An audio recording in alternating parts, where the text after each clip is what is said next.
Well, thank you all again for joining. My name is Channing Pitts, and I'm in charge of membership and development here at HBAV. And we have started this webinar series this year just to provide more education to all of our members. So, thank you for joining. Where does the building code come from?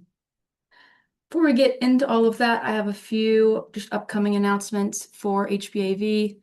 August 25th, we're hosting a Virginia Residential Landlord and Tenant Act update. Changes to this, we are now offering 2 continuing education credits. So make sure you register for that. September 3rd, NAHB's chief economist, Dr. Dietz, will be joining us to provide his annual economic forecast. And then at the end of September, we have our Virginia Builders Summit. It's our largest event of the year. Registration is open. It's here in Richmond, Virginia. There are only a few exhibit booths left, so if you're interested in exhibiting still, please reach out to me. But you can see on the screen, we have a few education session previews. I'm very excited about that. So it's definitely a can't miss event. But register today. Get your early bird discount. I think it actually ends today.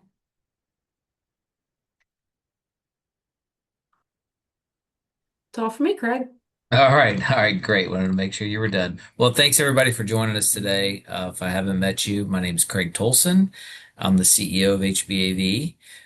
One of my core function here is to make sure that we allocate all of our valuable resources that members provide us to advocate for the industry.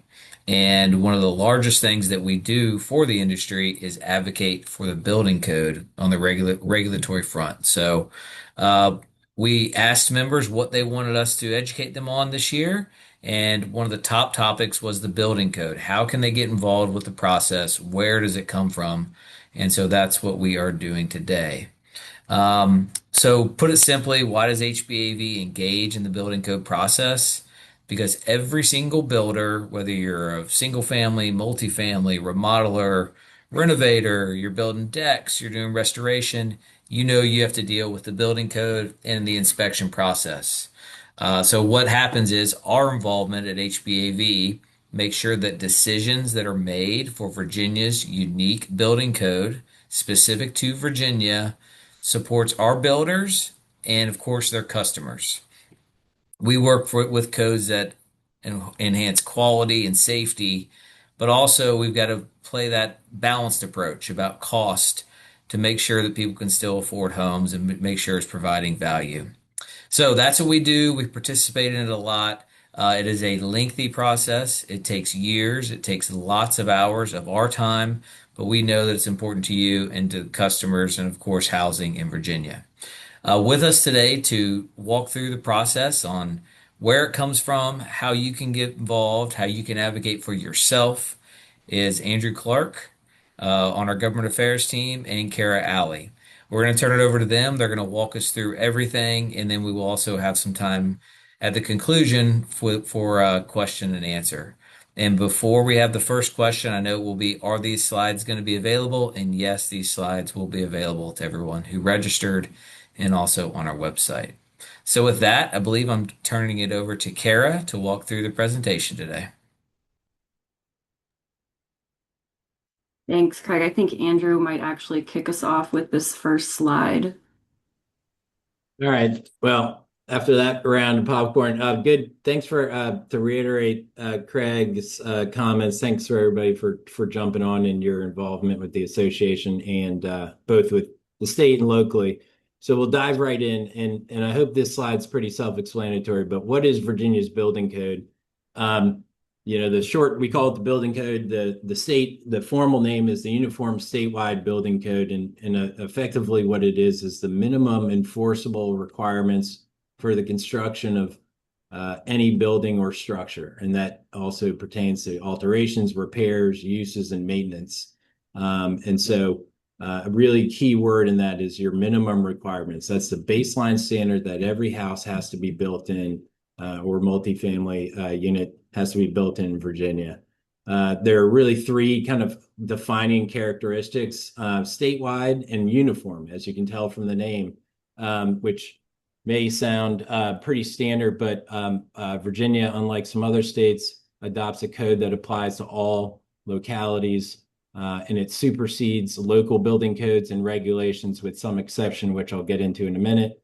It's adopted by the state. Kara's going to talk about this in a few minutes, but Virginia stakeholders and Virginia Regulatory Board actually adopt our code. It's not handed to us. And it's locally administered and enforced, of course, by our local building departments through permitting, plan review, and inspections. The USBC has three parts to it and then some subparts. We'll skip over the subparts, but effectively it's three books. The construction code, which pertains to new construction and some smaller alterations. Virginia's existing building code, so that's repairs, alterations, additions, change of occupancy in existing buildings. So for those that do historic tax credits, that's the book you live in. And then, of course, the maintenance code, which is the minimum requirements for maintaining existing buildings and structures. So bottom line, adopted at the state level, administered and enforced locally. We won't spend a lot of time on this, but it is an interesting note, and we get this question a lot. When does the code supersede local ordinances? Like I said, the building code is the law of the land. It overrides any local ordinance. And specifically for single family, it overrides any local requirements related to foundations and crawl spaces, building materials and finishes, and minimum window area and number of windows. So actually the Code of Virginia outside of the building code restricts and specifically calls out those items and says localities cannot supersede the building code on those items.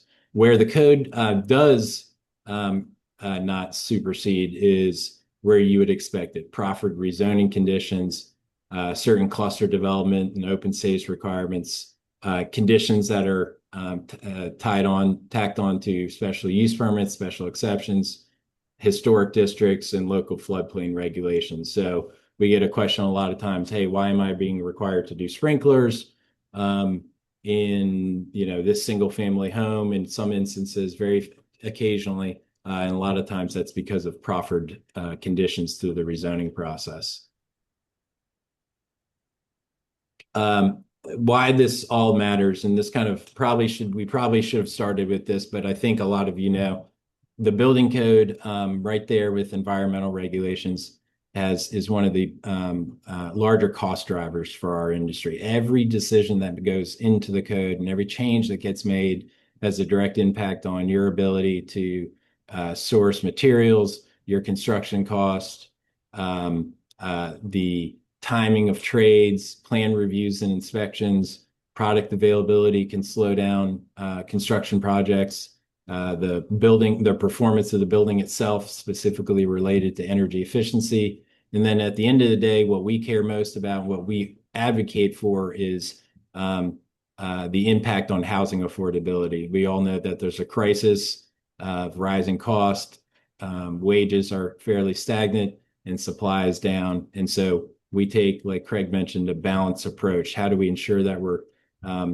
providing safe and efficient homes for all Virginians while not pricing out thousands and thousands of people that are already struggling to make ends meet?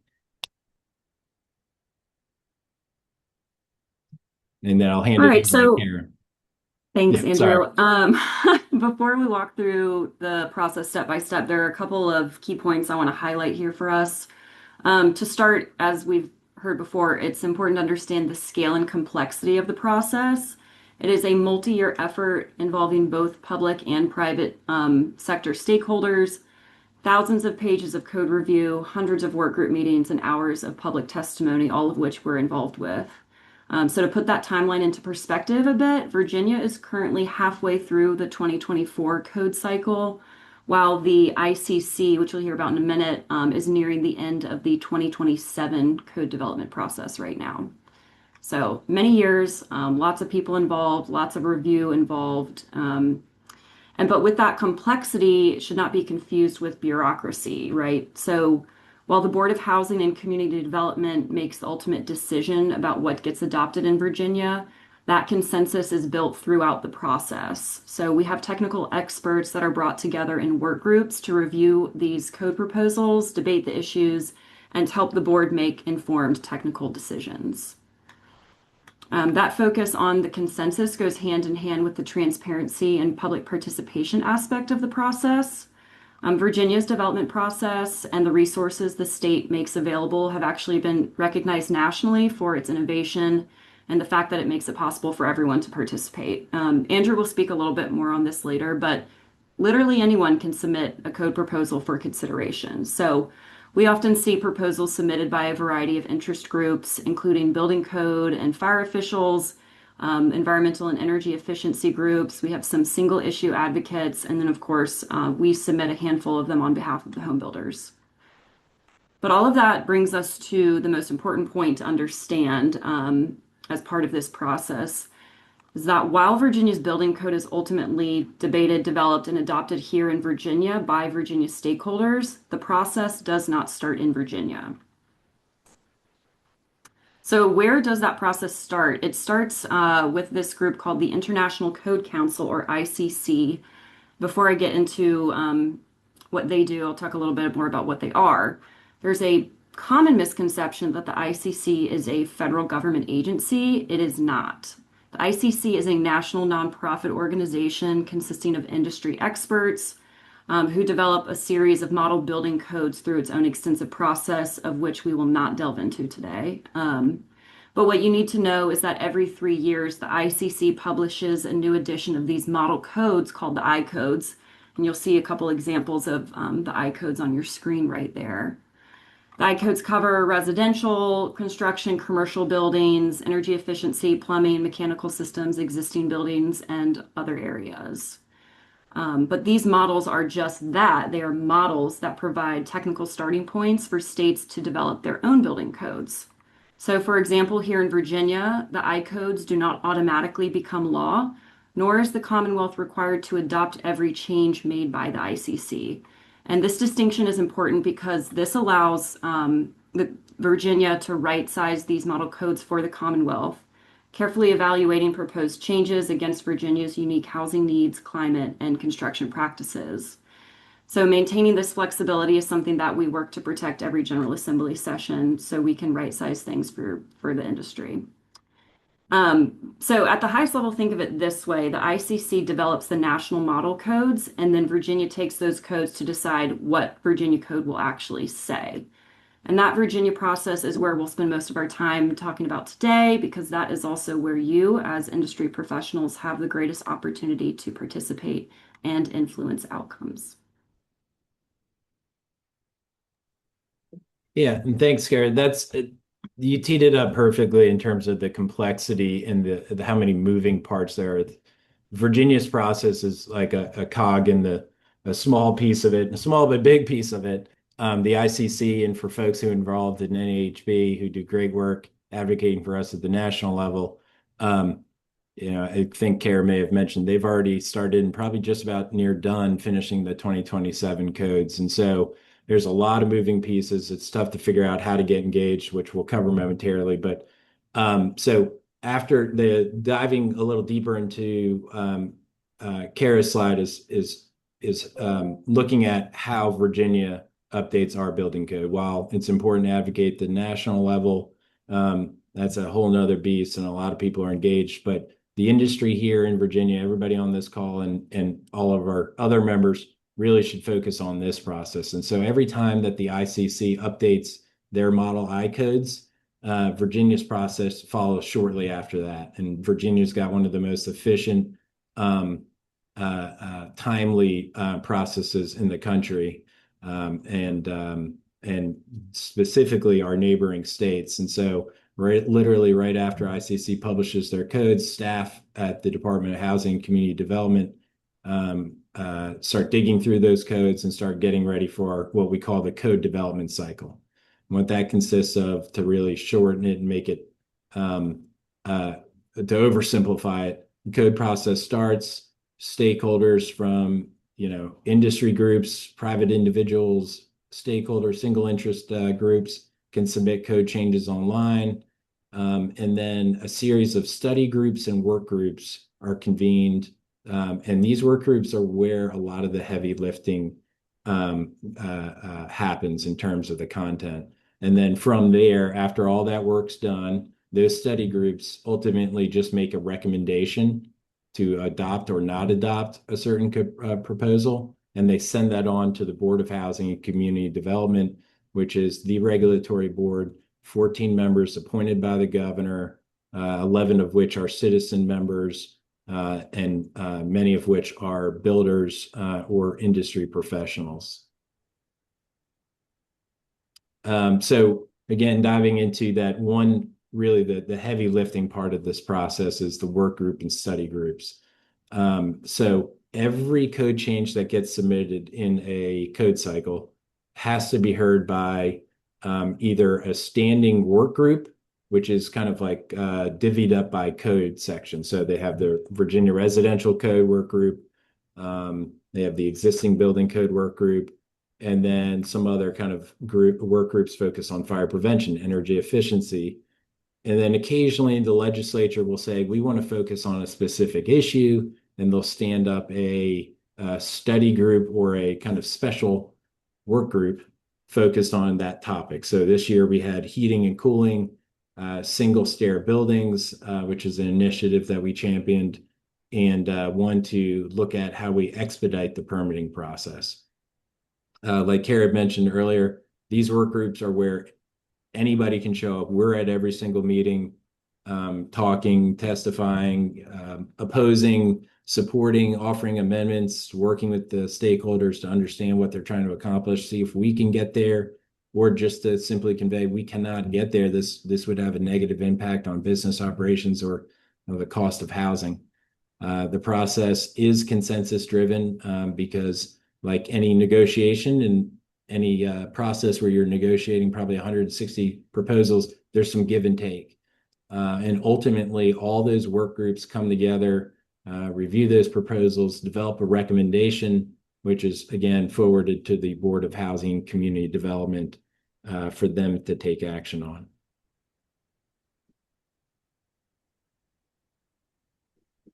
So just to give you an idea of where we are in this code cycle, we're about, we'll call it the halfway point to make it simple. The process started in March of 2025. Those stakeholder work groups that I mentioned were ongoing from March 2025 up until probably about March 2026, or about a year's worth of meetings, all-day meetings, going through about 160 code proposals, covering everything from energy efficiency, electrical, permitting processes, enforcement, building design, residential, existing building codes. And so, as you can imagine, the building code, unlike some General Assembly legislation, the building code proposals can become very complex. And so really cranking out 160 proposals in a year is impressive. And I think speaks to staff at DHCD's ability to bring together stakeholders, and then how much collaboration there is among stakeholders. Where we are in the process, the board just voted to adopt what they call the preliminary regs, which we'll just say are kind of the precursor to what will be adopted next year. And so if for those that want to get ahead of the codes and see what's coming, the regs that were adopted by the board in June and July of this year are very likely, very certain going to be what's in the next building code. These are tentative dates following in terms of when it takes effect. October 2027, the new code will take effect. And at that point, for 1 year, applicants have the option of submitting a permit under the 2021 or the 2024 code. So old code versus new code. A year later, October 2028, the option's gone. You've got to comply with the 2024 building code that's adopted. So for those that like to get ahead of things, look at what the board's just adopted, and you'll see what to expect in a couple of years down the road.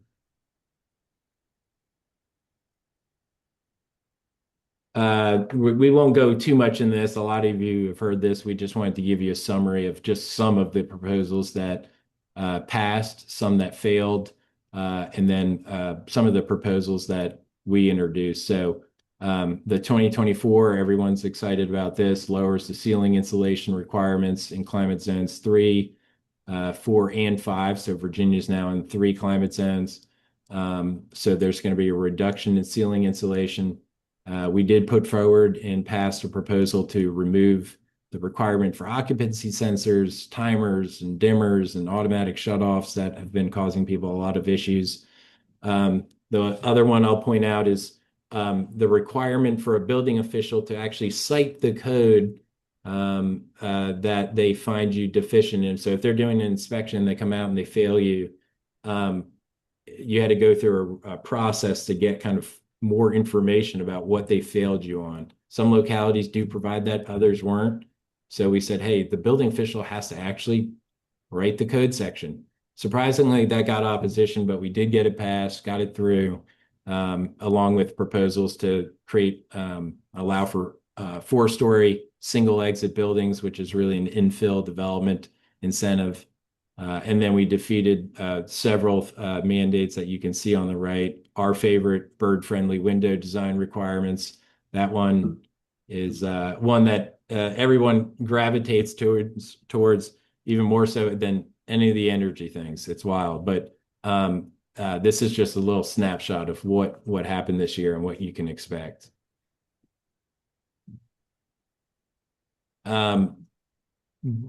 Focusing on really, I think another important part of this presentation is how you all as members can help us engage in this process. You know, we know a lot about what's going on in the building code, but we're not in the field. And so getting your input is critical. We have meetings with virtual meetings with our kind of informal codes and standards committee, where we go through a painstaking amount of detail and code proposals to try to vet out what are our positions.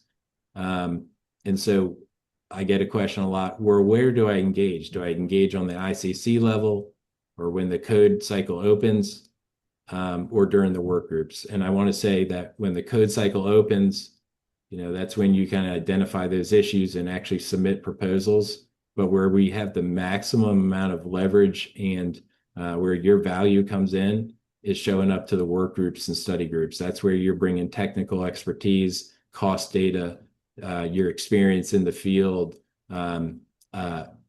really all the intelligence that we need to bring to the table to mount an effective and persuasive argument against or for a proposal. And as that process moves on, you know, like at this point in the stage, there's not much changing. And so it's really about timing and get involved at the right stage. So this is a tag along to that prior slide. You know, what does that engagement look like? Very similar concepts. We need to hear from you guys about the issues that you're seeing, whether that's you want to repeal something or you want to add a requirement or clarify a requirement. We've got to understand the impact, right? We can't just go in there and say, you know, my name's Andrew, my name's Kara, we want this, we're the home builders. It doesn't work like that. We've got to have cost data. We've got to know the impact that you've been seeing in the field, and you got to bring receipts for proposals that we oppose. And this comes up a lot when it comes to energy efficiency. There's a balancing act that we've got to strike. And so instead of just saying no all the time, really effective industry engagement so people know that we're really solution oriented is about bringing in an alternative. A lot of people come into these code hearings with good intentions, and if there's another way to accomplish the goal that doesn't impact the industry and homeowners and consumers in a significant way, that's what we need to bring to the table. So, you know, it's one of a few key takeaways from today's session is that, you know, when to get engaged and what specifically we need from you guys to actually move the ball forward on code changes. And delving into that a little bit more, as we've mentioned, the process is open to public participation, so we're always looking for more members to engage. The louder our voice is, the more impact we will have. And this was my first go round with the code cycle, but for a lot of it, it's been Andrew Clark versus everybody else. So we're really looking to gin up some support, and hopefully this webinar will do just that.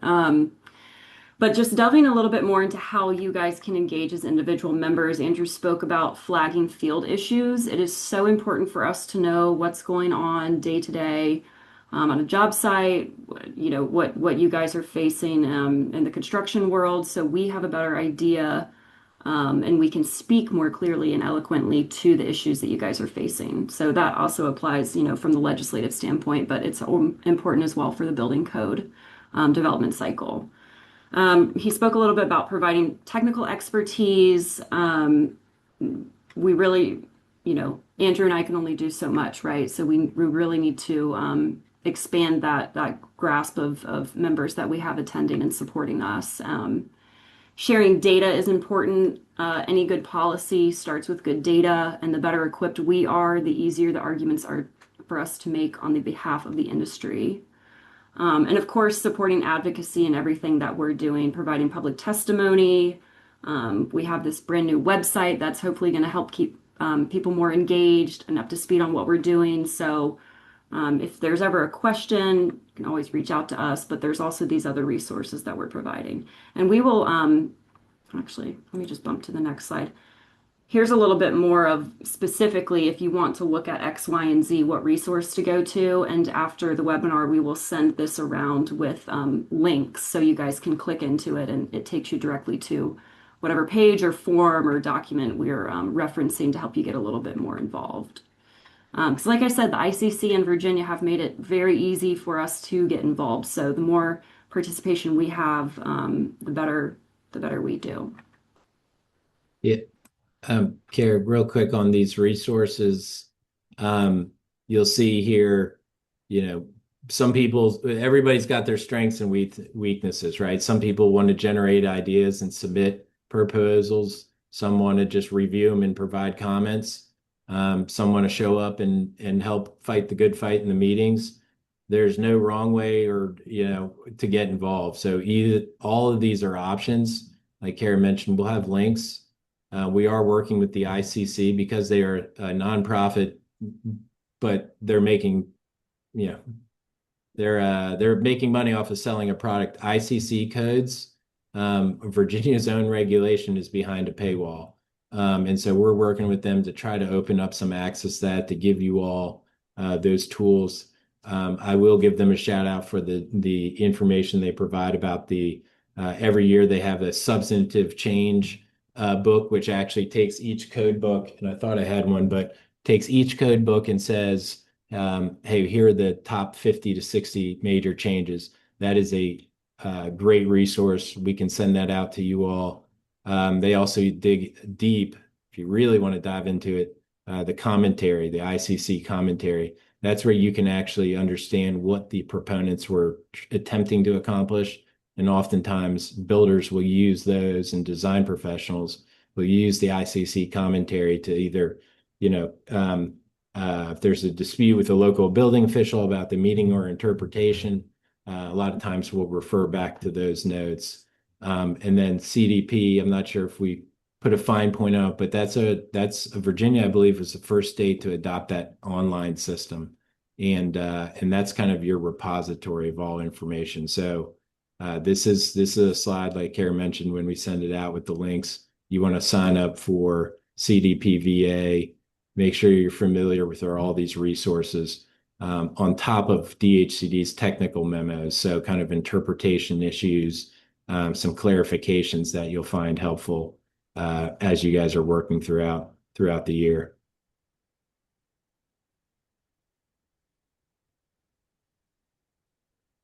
So I'm not sure how we're planning on doing questions, if people are dropping them in chat or if people are raising hands, but key takeaways, you see something, say something. If you've got a problem, if you see a building code requirement that you just don't like, it's always nice to vent to your friends about it. But if you want to change something, you got to let us know about it. We do a lot of the heavy lifting in terms of getting you tied into the right platforms, getting it submitted, and working with stakeholders to get it passed. but we've got to hear from you all. Um, a couple other kind of key takeaways is that, relatedly, we don't have to just accept the ICC. A lot of folks think, oh, well, the ICC adopted all this stuff. That's kind of our fate in Virginia. We are very fortunate to be a more deliberate state than Maryland and some of our neighbors when it comes to adopting the codes. And so Virginia's process is what determines what's in the building code process, not the ICC. And then finally, early, technically grounded substantive engagement and comments gives us the most leverage to build a persuasive argument for or against certain code proposals. So with that, I don't I don't know, Craig or Channing, if we've got questions or if Yeah, folks are.